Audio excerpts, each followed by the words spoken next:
Hi friends, இன்றைக்கி நம்ம சேனலில் அவல் வடை எப்படி செய்கிறதுன்னு பார்க்க போகிறோம். ஸோ அதுக்கு ஃபர்ஸ்ட் நீங்கள் 250 கிராம்ஸ் அவலை எடுத்து நல்லா தண்ணியில் ஊற வச்சுக்கோங்க. ஒரு 40 to 50 மினிட்ஸ் ஊறினதுக்கப்புறம் நல்லா இந்த பதத்தில் வந்துடும். அதுக்கப்புறம் தண்ணியை வடிகட்டிட்டு அதை வேறு பவுலுக்கு மாற்றிக்கோங்க. ஸோ அதுக்கப்புறம் அதை நல்லா பிசைஞ்சுக்கோங்க. தேவையான அளவுக்கு தண்ணி கொஞ்சம் ஊற்றிக்கோங்க. நெக்ஸ்ட்டு உப்பு கொஞ்சம் போட்டுக்கோங்க. அதை நல்லா மிக்ஸ் பண்ணதுக்கப்புறம் தக்காளி 2 நறுக்கி அதை போட்டுக்கோங்க. பெரிய வெங்காயம் 2 நறுக்கி வச்சுக்கோங்க. ஸோ அதையும் அதில் ஆட் பண்ணிடுங்க.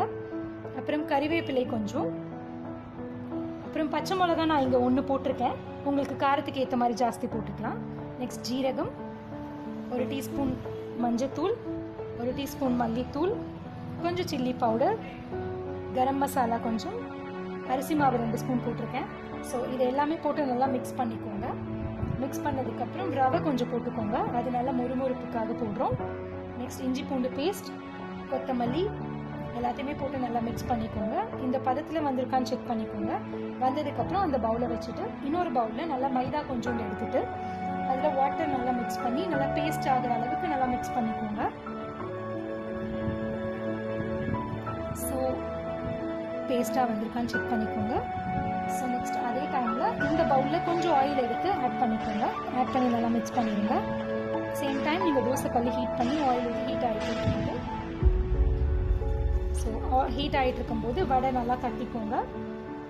தட்டிட்டு அதை நல்லா மைதாவில் டிப் பண்ணிவிட்டு தோசைக்கல்ல போட்டினாங்க. ஸோ தோசைக்கல் சைஸுக்கு ஏற்ற மாதிரி எவ்வளோ வேணுமோ அது போட்டுக்கலாம்.